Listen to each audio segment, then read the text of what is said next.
Hello everyone, welcome back to defence Updesh. मेरा नाम है हर्षवर्धन सिंह और आज 13 अक्टूबर के करंट अफेयर्स को डिस्कस करेंगे। सो चलिए शुरू करते हैं। सबसे पहले बताइएगा, नासा ने जो है वो किस अंतरिक्ष अभियान को जुपिटर यानी कि बृहस्पति के आसपास घूमने वाली उल्का यानी कि एस्ट्रॉइड का अध्ययन करने के लिए भेजने का फैसला किया। अगर आप क्वेश्चन के बारे में सोचना चाहते हैं और वीडियो को पॉज करना चाहते हैं तो वीडियो पॉज करके कमेंट में मुझे बता सकते हैं आंसर क्या होगा। यहाँ पे मैं आंसर बताने जा रहा हूँ। पीडीएफ आप डाउनलोड कर सकते हैं डिफेंस उपदेश टेलीग्राम चैनल से। यहाँ पे आंसर होगा लूसी। डी सही आंसर है इसका। नासा ने जो है वो नया मिशन लूसी के नाम से जो है वो भेजने का फैसला किया है। नासा का फुल फॉर्म क्या है, ऐसा क्वेश्चन भी एग्जाम्स में आ सकता है। National aeronautics and space administration NASA का फुल फॉर्म है, जो अमेरिका की एक संस्था है मेजरली। एंड ये लूसी अभियान जो है वो जुपिटर के आसपास घूमने वाले ट्रोजन एस्ट्रॉइड्स को या फिर एक तरीके से उल्काओं का एक क्षेत्र है पूरा, उसको अध्ययन करेगा। सूरज की ऊर्जा से चलने वाला यानी कि सोलर पावर्ड मिशन जो है वो लगभग 12 साल का समय लेगा जब ये बृहस्पति पर पहुंचेगा। और इसके अंदर जो है वो इस 8 एस्ट्रॉइड यानी कि 8 उल्काओं का अध्ययन जो है वो करेगा। और लगभग 6.3 किलोमीटर बिलियन किलोमीटर का जो है सफ़र इसकी जो है वो रहेगा। एंड सोलर सिस्टम किस तरीके से सौरमंडल हमारा बना उसको अध्ययन करने में हेल्प करेगा। तो आपको डायरेक्टली पूछा जा सकता है नासा का कौन सा मिशन है इससे जुड़ा हुआ, या कौन सा भेजने वाला है नासा, ऐसा कोई नाम पूछ ले, या फिर ये मिशन कौन भेजेगा ऐसा भी पूछ ले, तो आपको एग्जाम में इसको पूछने के चांसेस रहेंगे। नेक्स्ट है, बताइए what is the minimum percentage of tax decided by OECD countries for global corporations. जो बड़ी ग्लोबल कंपनीज होती हैं जैसे फेसबुक हुआ, गूगल हुआ, ऐसी कंपनीज जो एक देश में स्थित नहीं है, उनके लिए एक न्यूनतम कर का जो है मापदंड होना चाहिए। ऐसा एक एग्रीमेंट हुआ है बहुत सारी कंट्रीज के बीच में हाल ही में। इसमें इन्होंने न्यूनतम कितनी दर इसके लिए जो है वो डिसाइड करी, ये क्वेश्चन है। आंसर क्या होगा, आंसर होगा सी। जैसे मैंने कहा था, यहाँ पर मिनिमम ग्लोबल टैक्स डील जो है वो की गई है ओईसीडी यानी कि organisation for economic cooperation and development की जो कंट्रीज है, उन्होंने अनाउंस किया है कि मिनिमम कम से कम जो भी ग्लोबल बिग कंपनीज हैं जैसे कि गूगल वगैरह, उनको कम से कम 15% टैक्स तो पे करना ही चाहिए, जिसके लिए 136 देशों के बीच में एक समझौता हुआ है इंक्लूडिंग इंडिया। असल में मैं समझा देता हूँ होता क्या है। मान लीजिए फेसबुक और गूगल जो है वो ग्लोबल लेवल पे काम करने वाली कंट्री है, ऑल ओवर दी वर्ल्ड काम करती हैं। तो मान लीजिए अगर वो इंडिया में काम कर रही है तो उनको जो भी सेवा इंडिया में वो दे रही है उस पर वो टैक्स नहीं देती हैं, क्योंकि वो कह देती है कि हमारा मुख्यालय जो है वो इंडिया में नहीं है, तो हम इंडिया के सरकार जो है उसको टैक्स नहीं पे करेंगे। और ये यहाँ से जो प्रॉफिट होता है उसको ले जाते हैं दूसरी कंट्रीज के अंदर, ऐसी कंट्रीज के अंदर जहां पर टैक्स लगता ही नहीं हो। तो इस वजह से ये लोग टैक्स बचा लेते हैं और इन कंट्रीज को फायदा होता है। इसकी वजह से इंडिया जैसी कंट्रीज को या बाकी जो भी कंट्रीज जिनमें ये लोग काम कर रहे हैं उन कंट्रीज को घाटा और इन कंपनीज को फायदा होता है। इस वजह से ग्लोबली एक तरीका एग्रीमेंट हुआ है ओईसीडी मेंबर कंट्रीज के बीच में, जिसमें इंडिया भी शामिल है, कि इन कंट्रीज में चाहे किसी भी कंट्री में इनका हेडक्वार्टर हो, मुख्यालय कहीं भी हो, उससे फर्क नहीं पड़ेगा, इनको न्यूनतम 15% टैक्स तो देना ही पड़ेगा। इसकी वजह से अब ये अगर इंडिया में काम करेंगे तो इनको 15% टैक्स तो देना ही पड़ेगा। ये नहीं कह सकते कि हमारा मुख्यालय जो है वो दूसरी जगह है और हम वहां पर जाकर टैक्स पे कर देंगे।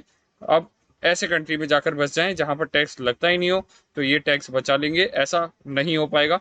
जिससे ऐसी कंट्रीज जहां पर टैक्स बचाने के लिए जाया जाता है उनके टैक्स में कमी आएगी, उनके वहां पर कंपनीज के बसने में कमी आएगी। और इंडिया जैसी कंट्रीज में जहां पर कंपनीज अपना हेडक्वार्टर नहीं बनाती, वो उसको एक तरीके से हेल्प मिलेगी और वो ज़्यादा टैक्स कलेक्ट कर पाएंगे। इसका एग्रीमेंट है ग्लोबल मिनिमम टैक्स डील। तो लगभग जो 90% जो वर्ल्ड की इकोनॉमी है इन कंट्रीज के हिस्से में है, जो 136 कंट्रीज के बीच में एग्रीमेंट हुआ है। यानी कि बड़ी कंट्रीज हैं ज़्यादातर जिनको इन कंपनीज की वजह से नुकसान होता है। इन कंपनियों की वजह से जिन देशों को, मुल्कों को नुकसान होता है, उनके बीच एग्रीमेंट हुआ है।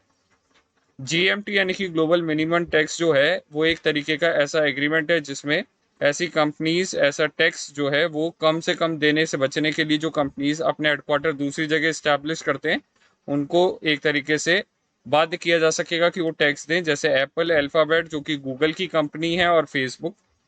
These companies technically rely on complex web of subsidiaries to derive profits out of markets into low tax countries or tax havens.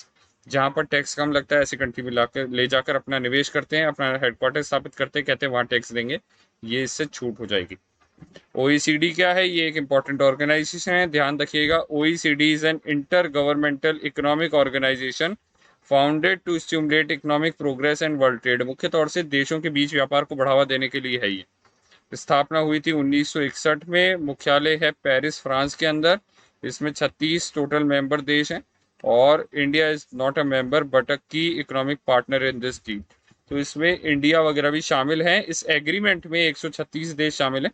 But इसकी शुरुआत आइडिया कहाँ से आया? आइडिया आया ओईसीडी देशों के मीटिंग के मध्य में आया था। चलिए अगला क्वेश्चन है, बताइए who was the first Indian to receive Nobel prize in economics. भारतीय ऐसे पहले कौन रहे हैं जिन्होंने अर्थशास्त्र का नोबेल पुरस्कार जीता है? तो यहाँ पे हमारे पास आंसर क्या होगा? आंसर होगा ए, अमर्त्य सेन। अमर्त्य सेन जो है, इन्होंने जीडीपी, जिसको हम आज की तारीख में मानते हैं, इसके आंकड़ों को जुटाने के लिए जो सबसे पहले शोध किया गया था, उस शोध में इनका जो है वो हिस्सेदारी थी और इसलिए इनको नोबेल पुरस्कार से नवाजा गया था। इस साल का नोबेल पुरस्कार जो है इकोनॉमिक क्षेत्र का जो है, या साहित्य जो सॉरी शास्त्र क्षेत्र का जो है, वो दिया गया है डेविड कार्ड, जो कि एक कनाडा में बॉर्न वैज्ञानिक हैं। इनके अलावा Israeli American Joshua D Angrist and Dutch American Guido Imbens को ये पुरस्कार दिए गए हैं। David Card has been awarded for his empirical contributions to labour economics. जो मजदूर वर्ग के लिए या लेबर इकोनॉमिक्स जो होती है, अर्थशास्त्र में इनकी स्टडी वगैरह की जाती है, तो उसको पढ़ने के लिए, उसको समझने के लिए ये पुरस्कार दिया गया है। दूसरी तरफ जोशुआ एंग्विस्ट और गिल्डो इम्बेंस को पुरस्कार दिया गया है for their methodological contributions to the analysis of causal relationships.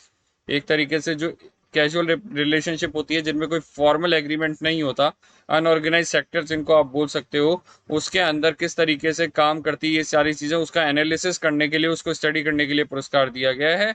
बाकी सब नोबेल पुरस्कारों के उलट जो ये वाला अर्थशास्त्र का नोबेल पुरस्कार है, ये अल्फ्रेड नोबेल के शुरुआती पुरस्कारों में नहीं था, जबकि इसको स्वीडन की सरकार के सेंट्रल बैंक के द्वारा 1968 में स्टैब्लिश किया गया था। ये एक स्पेशल पॉइंट है।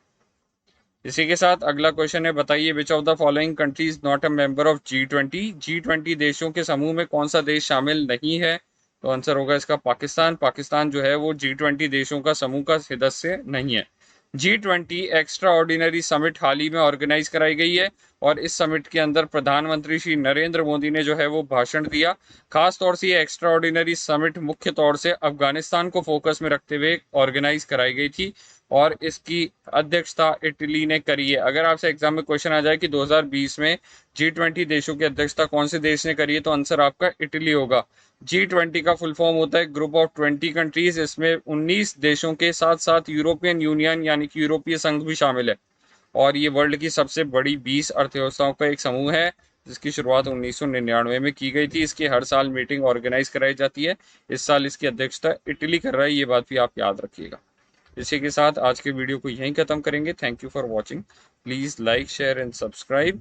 आप यूट्यूब पे, फेसबुक पे भी मेरे पेजेस को फॉलो कर सकते हैं। बाकी लिंक डिस्क्रिप्शन में दिए हुए हैं। अगर आपको किसी तरीके की हेल्प चाहिए, डिफेंस एग्जाम से जुड़ी हुई कोई गाइडेंस चाहिए, एसएसबी से जुड़ी हुई कोई टिप्स चाहिए, तो आप मुझे डायरेक्टली भी अप्रोच कर सकते हैं। टेलीग्राम चैनल जो है मेरा, डिफेंस उपदेश, उससे आप इसका PDF डाउनलोड कर लीजिएगा लेक्चर का।